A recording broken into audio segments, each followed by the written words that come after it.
if you turned your money over to a money manager, an investment advisor, and the application was in this case that they didn't return any dividends to you, would you be happy about it?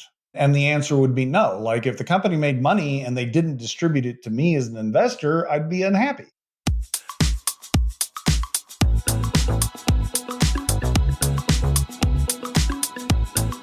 Hey, it's the Profit Answer Man, Rocky Lalvani. If you're new to the podcast, check out my interview with Mike Michalowicz. It's episode number 2. If you want to hear about each chapter in the Profit First book, go back and listen to episodes 3 through 13. Episode 1 is the why and how. On the Profit Answer Man, we learn money mastery without all the complicated accounting mumbo-jumbo using a simple system. Your accountant is busy documenting your transactions and creating a rearview mirror of what happened. My guess is you don't even look at the reports they sent you. If you're like most business owners, you struggle with this. And it's not your fault. We aren't taught money in school, and accountants aren't taught how to be profitable. The Profit First system created by Mike Michalowicz works, and he certified me to help you implement the system in your business. Remember, the new equation is sales minus profit equals expenses. Let's face it, without cash flow, you can't pay your employees, buy needed materials, or pay your mortgage and support your family. I help you to do that and more, so you can focus on the parts of the business you love and receive the rewards for your labor and investment into your business. The stronger you are as a business owner, the more jobs you create, the better we are as a country. Small business owners are the backbone of America, and for that, you deserve to be well rewarded. Just remember, more revenue does not equal more profit. That's why we focus on the bottom line. Today, we've got another Profit First professional on to share their journey and what they see with business owners and their ability to grow profits and cash. I love when I get to have these conversations with fellow PFPs. Listen in for some ways you can improve your cash flow. Christian Brim is CEO of Core Group, and he says that life has a way of teaching us invaluable lessons. And it was actually his experience with his family's bankruptcy as a child that gave him the determination to help others thrive financially. He loves working with creatives in a variety of different places, and he has a firm that does accounting, bookkeeping, tax planning, and prep, along with wealth management. And so he will share what he has learned from all of those. Let's meet our guest. Welcome to the Profit Answer Man, Christian Brim. It's great to have you join us today. Thank you very much, Rocky. I appreciate it. Can you share a little bit about yourself and your business? Sure.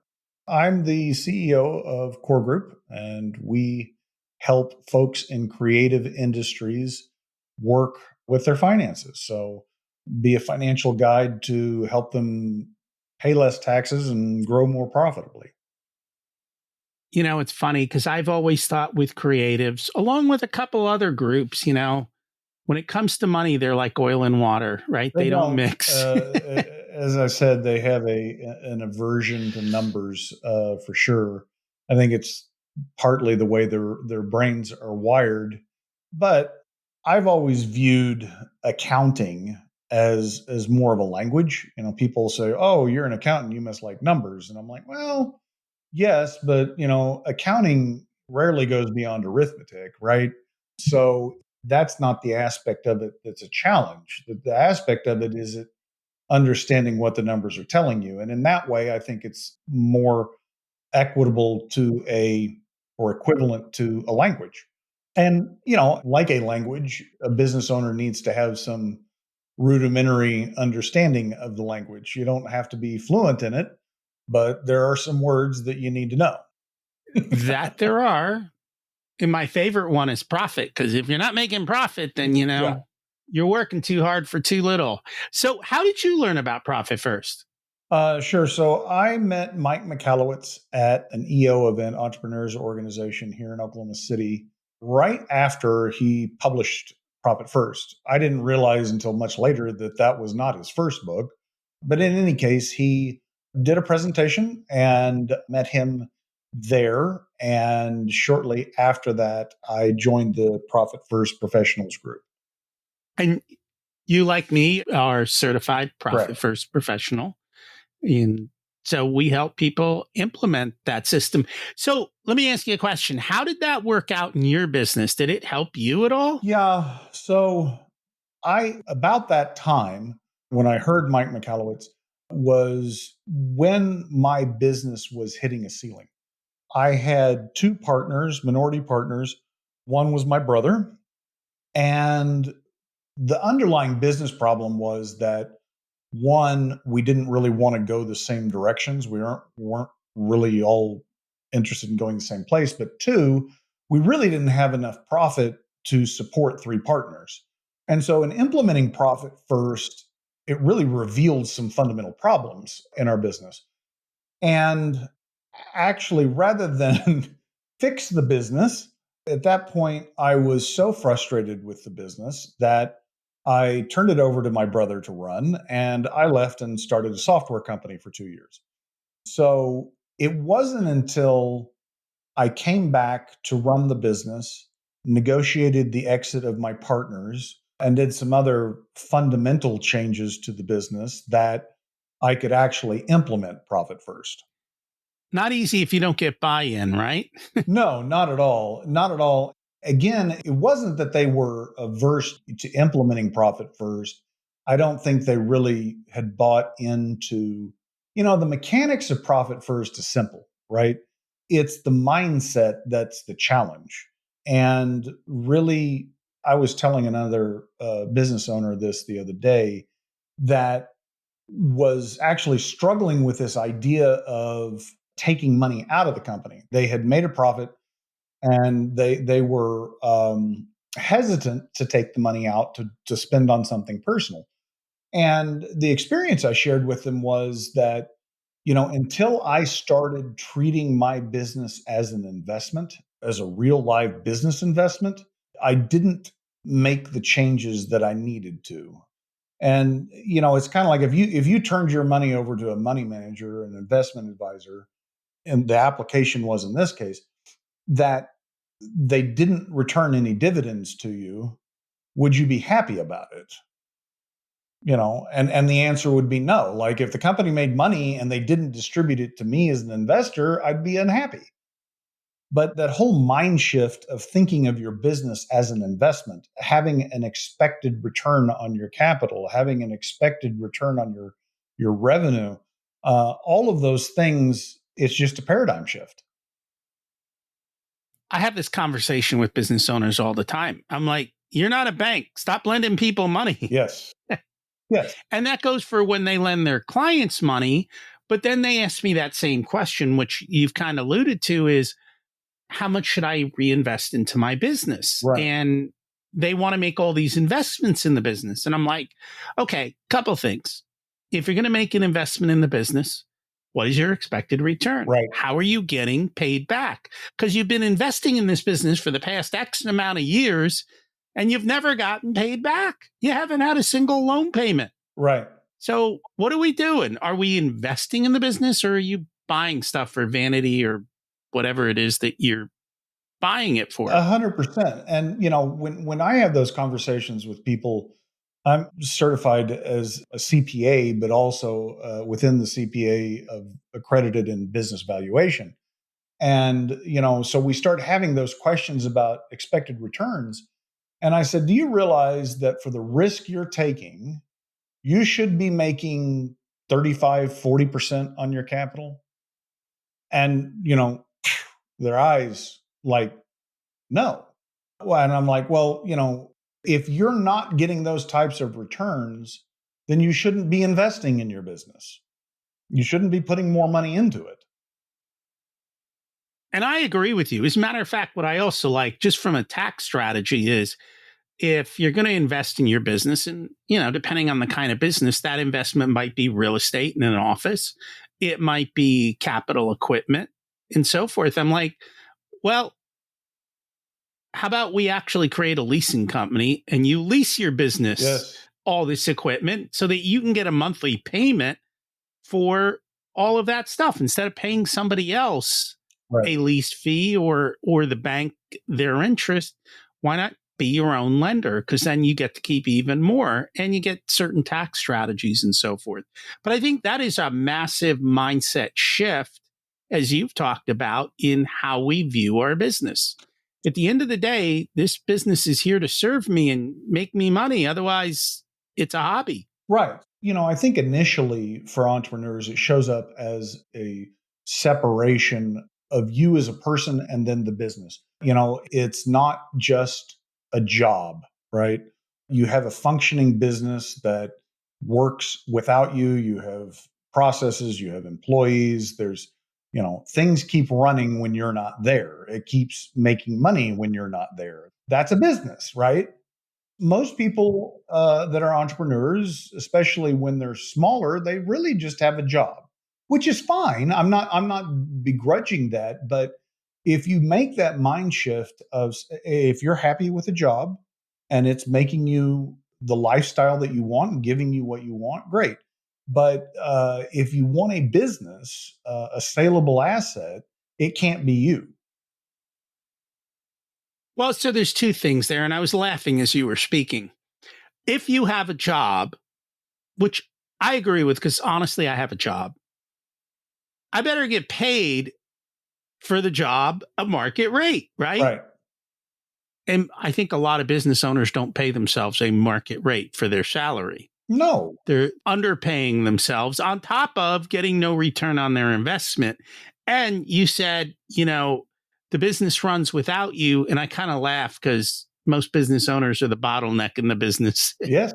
it's it runs well when they're not there, but Yeah. not when they are there. Yes, and frankly, that's a lesson that I struggled with for a long time because my Puritan work ethic that I'd been raised with, I thought that I needed to be working more, but the reality is, and understand, this is not something that I learned long ago. This is something I learned only in the last couple of years, that the less I work, the more productive my business is. Now, there's some things that have to be in place, right? I mean, if you've got a job and you walk away from it, it's not going to continue happening, right? But if a business should run without the CEO. I mean, if the CEO is involved in all of the day to day, then I'd question whether you have a good business. And I agree with you. Now, you tend to focus on creatives. Yes. Is there something that they face more so? Because I think you touched also a little bit on the mindset around numbers as well. What have you seen in working with them? So I think the biggest difference that creatives come to the table with that the average entrepreneur doesn't struggle with is this concept of passion. I explain in the book, I was introduced to this concept a few years ago by Perry Marshall, author of 80/20 Sales and Marketing. And he explained that there are builder entrepreneurs and there are artist entrepreneurs. And builders see an opportunity in the marketplace and they see a way to make money, and that's their motivation. But a lot of business owners are artists and they're driven by a passion. They have some passion that motivates them. And so whereas a builder will look at an opportunity and see an opportunity to make money, the artist will say, well, yeah, I can see that opportunity, but that doesn't light my fire. I have no real interest in doing XYZ. Right. And Perry said, well, Christian, you're an artist. And I'm like, okay, I'd never really thought of myself as an artist, but I definitely believed that I was passion driven. Right. So I think the problem that the creative entrepreneur struggles with is You've got to have a business that makes money, but then the third component is, do I really want to do it? Right? And I think that a lot of creative professionals, creative entrepreneurs get caught up in this false paradigm that they can either do work that makes them money but is soul sucking, or they can do what they love and starve. And the reality in my experience is, and what I promote in the book is, that's a false paradigm. The true paradigm is that creativity is the source of every entrepreneur's profit long term. I mean, like, you might get lucky, but every entrepreneur, whatever their industry, is bringing something novel to the market. It might be a different location, it might be a different service, it might be a different price point, different features, whatever. But they're bringing something new to the table, and the creation of something new is what drives profit. So, my message to the creatives is, you don't have to give up your passion. You just have to apply that creative energy in a different way. I think of myself as more the creative side, Right? but I have fun doing what I do and I make money. Yeah. Yes. I don't believe that you can't. I mean, I don't know why they keep talking about starving artists, because there's some very wealthy artists. Yeah. And Yes. who's that? But Taylor you, Swift? you even see that, in like the mega stars, and it's like, or oh, Taylor Swift sold out, or whatever. But it's this idea that the creativity is not profitable. Now, I'm not going to say that you can't do things creatively for no enterprise value, no economic value. Absolutely, we call those hobbies, right? Mm-hmm. And there's nothing wrong with that. But applying that creative energy to your business is not a negative. That's actually the way to make profit. When I look at an iPhone, Yeah. I think of that as a work of art. Yeah. I mean, he truly created something that was life changing, and it was literally a work of art. Because if you look at the cell phones before that, they were all ugly and clunky, and Right. and he changed the paradigm with that, and they are, I think, one of the most wealthiest companies out there. I use And Apple it's as an example in my book. I mean, because when the iPhone was created, it was truly novel, right? There was nothing like it. And I discussed that in my chapter on value pricing, and really the power of pricing to drive profit. And if you come up with a unique solution to a problem, in some cases, like the iPhone, where they didn't even know they had a problem, right? Um, you can command whatever profits you want. Let's talk a little bit about value pricing, because I love the concept of value pricing. And I think for a lot of business owners, they don't always understand the value that they deliver. No. And they get into this pricing trap. I try and tell my clients, let's work to be the most expensive, right? Because then you can get the best clients and you can have fun and you can truly be an artist in what you do, whatever it is, and you're not so constrained anymore.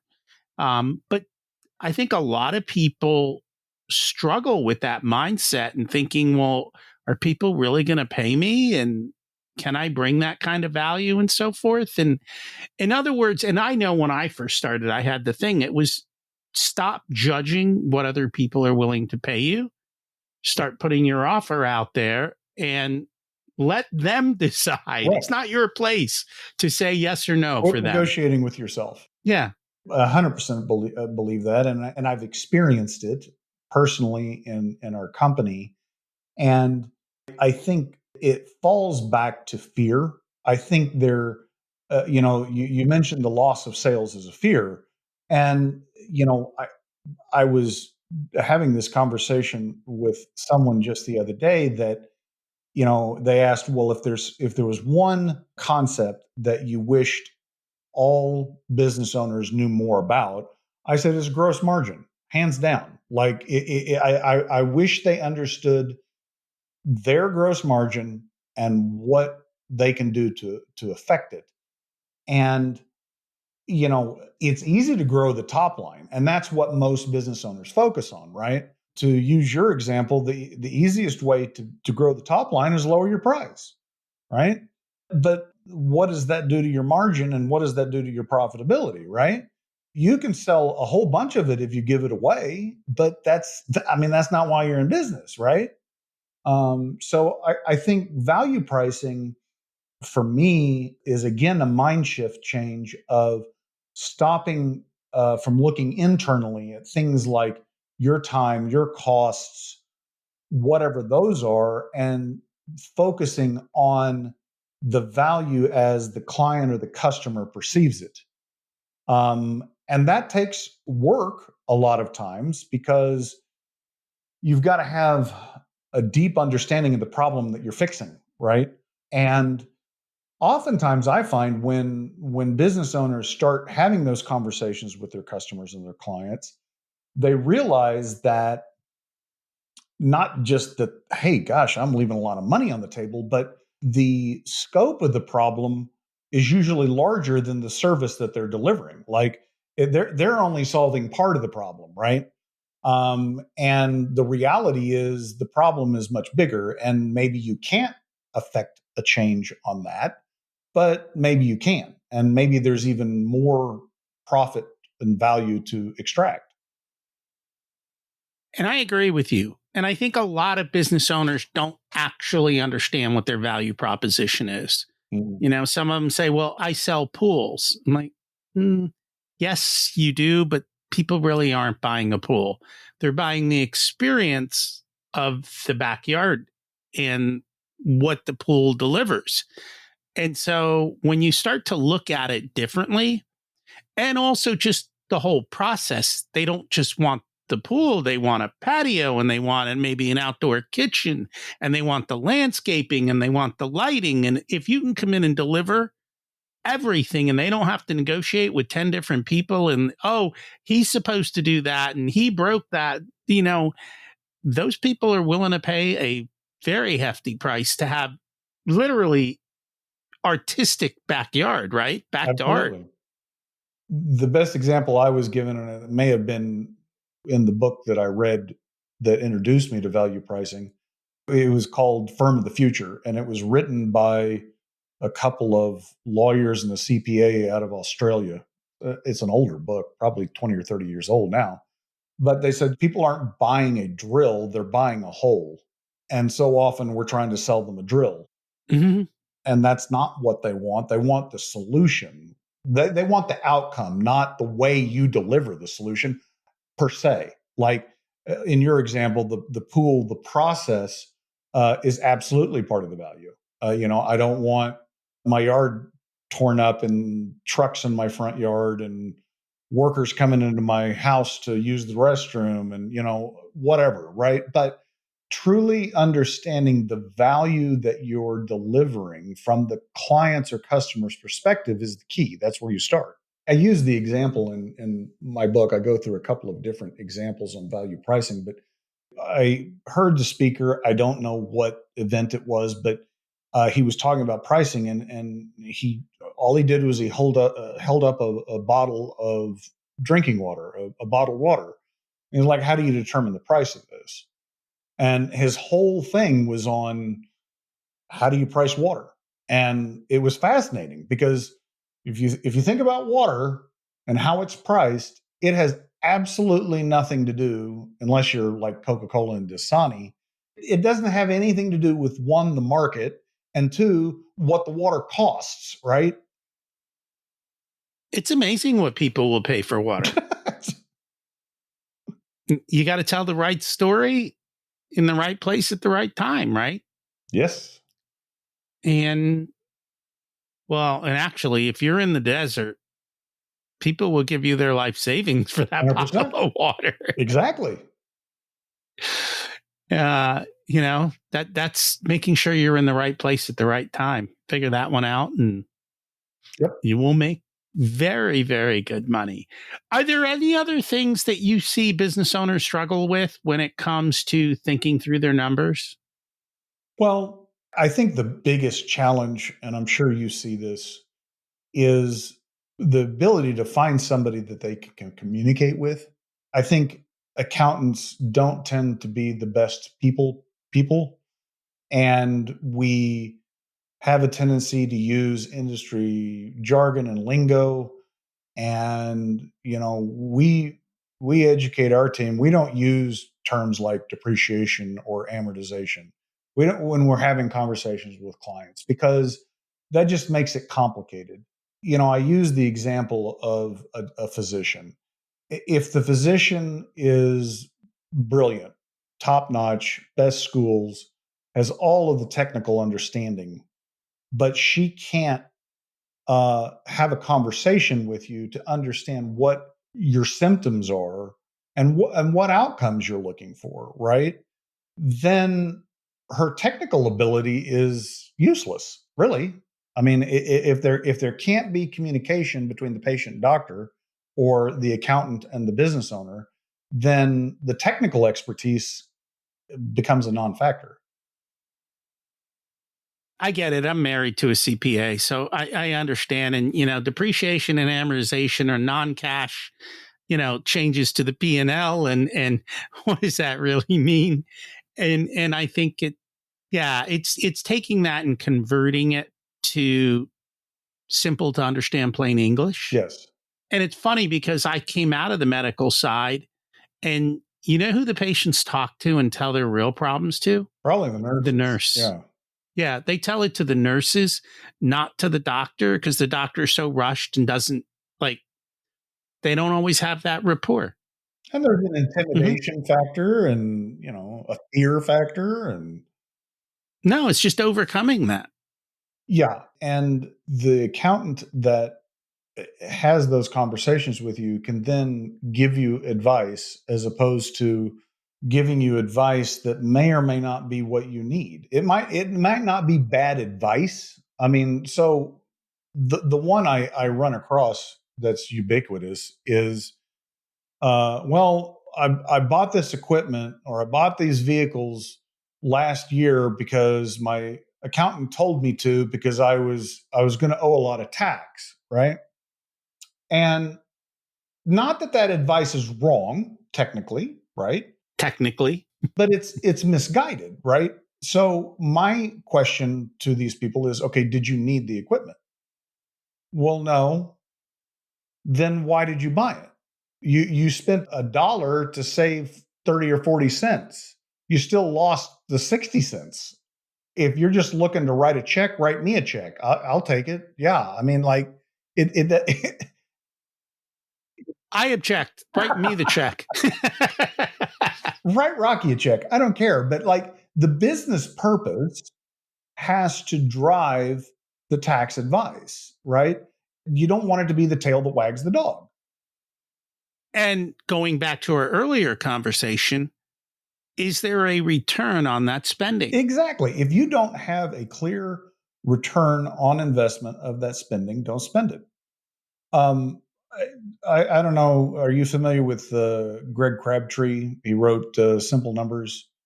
Yes. I'm trying to think if he's been on the podcast, but I'm familiar with the Yeah. book. So first of all, and I've told Greg this myself, is like, this says simple numbers, but it's not really simple.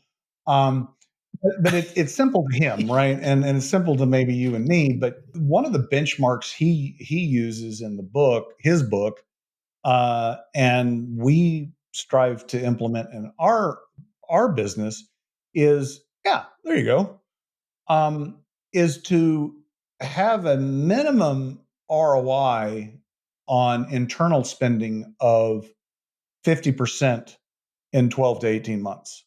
And that means that within 18 months, if I spend $100,000, I'm going to see an additional $50,000 drop to my bottom line.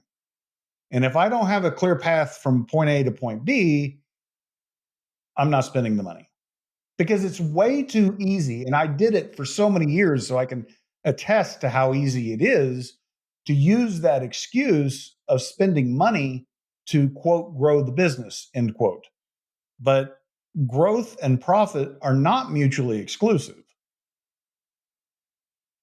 No, they're not. They can go opposite. I can't tell you how many people who work harder and harder and make less and less. And that's why our motto is work less, make more. Because I don't want to grind it out. I see no reason to do that. The one thing that I love that Greg talked about was the concept of a salary cap, kind of like baseball teams or football teams have that salary cap. And he's like, hey, if your business is X, right? And I forget if he had a specific percentage, but and it varies by industry. He's like, you've got a salary cap, and this is it, and you've got to figure out how to make the hires within that salary cap and who you're going to spend on and who you're not, and holding people accountable. At the end of the day, let's face it, if you've got an employee, they also need to bring a return into the business. 100%. If they're not bringing value, why are you paying them? And I know this gets really hard, and you already talked about it when you're in business with your family. Because all of a sudden they think, oh, you got all this revenue, we deserve it all. And you're like, you do nothing, you mess everything up, you drive me crazy at Thanksgiving, and nobody would pay you what I pay you. Right. No, I think there's two aspects of that. So Greg's discussion about direct labor efficiency, I think, is probably the most powerful part of that book. Mhm. Because if you're not, and direct labor efficiency is simply your gross margin divided by your labor cost. So it's essentially how much profit, gross profit, is your labor earning you. And managing your labor cost is, I mean, it's absolutely critical. I mean, and if they're not making you money, they have to go. And so, like, profit first is the base, Mhm. kind of it's one small part of what we do.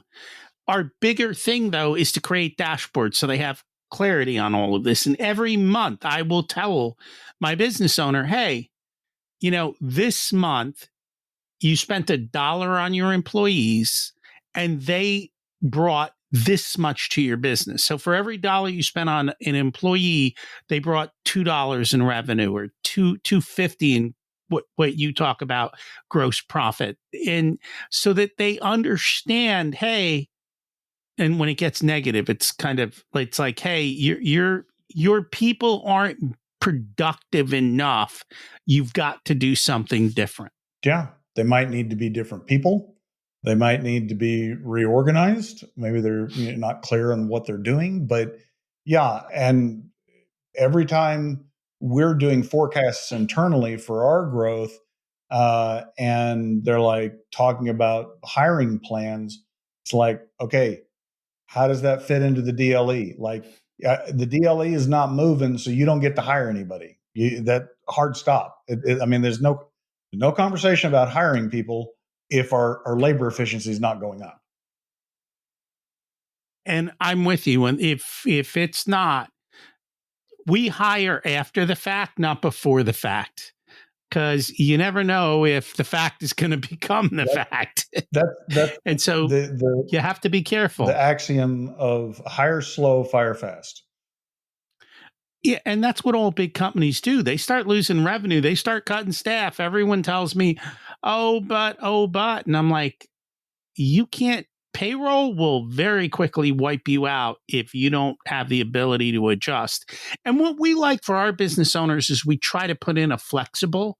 So, like, okay, here's our core people, and then here's our flex people, and here's our outsourced people, so that you can deal with the ups and downs of revenue every month by flexing into some of those other people and not affecting your core base. Yes, and the second thing I was going to say about that is I think it does work a little bit the opposite for smaller businesses, because I think that they are hesitant to delegate. And the Hmm. way that was explained to me early on, I was considering hiring an accountant, and I was having this conversation with a colleague, and he said, "Well, how much would this person cost you?" And I don't know, let's say it was $70,000 or $50,000 at the time.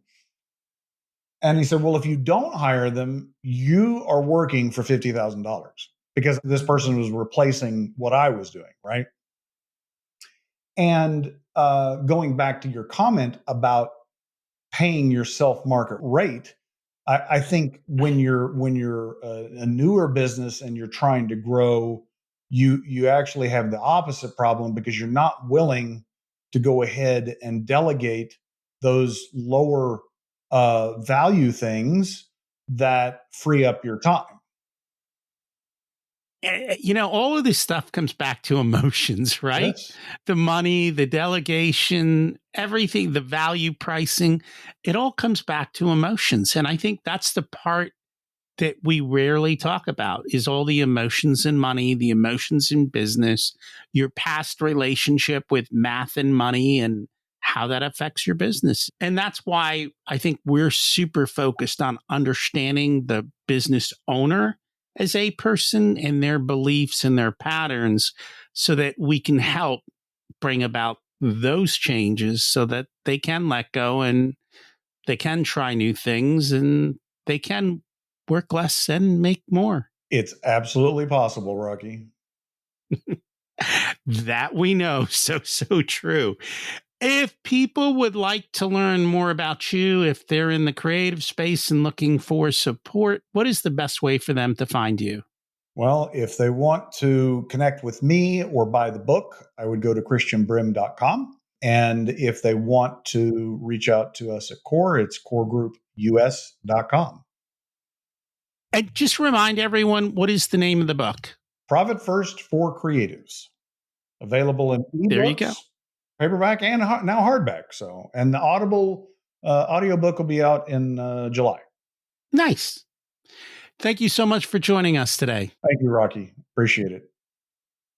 What lessons did you learn today that you can implement in your business? You have the right pricing. You know your margins. Are you just spending too much because you got the cash? It happens. I get it. You need help with this? Can either of us or someone else come alongside you? I got to tell you, we are all a big friendly family here. We want you to grow. We want you to be more profitable, which you know what it comes down to. You don't need more resources. You need to be more resourceful with what you have. And to remember to focus on the bottom line. If you'd like for us to be a part of your profitability journey, we have different programs available ranging from do-it-yourself to one-on-one coaching. Our course, The Profit Blueprint, teaches you everything you need to know to transform your profitability. There are 3 different tiers ranging from DIY to done with you so that businesses of all sizes can get the support that's best. Join the waitlist in the show notes to get more information and be a part of the next cohort. If you want a done-for-you service, you can hire us as your Chief Profitability Officers. We only work with a handful of clients, so they all get our full attention. We work with business owners who have or are growing to $500,000 to $10 million in revenue. You can use the scheduling link in the show notes to get on our calendar for a good fit conversation to see if we're the right people to support you and how we can help you. Remember to check out my other podcast, Richer Soul, where we talk about how to live the ultimate life and be the best business owner you can be. As we close out, let's repeat the mantra. Revenue is vanity, profit is sanity, and cash is king. Have an abundant and profitable week.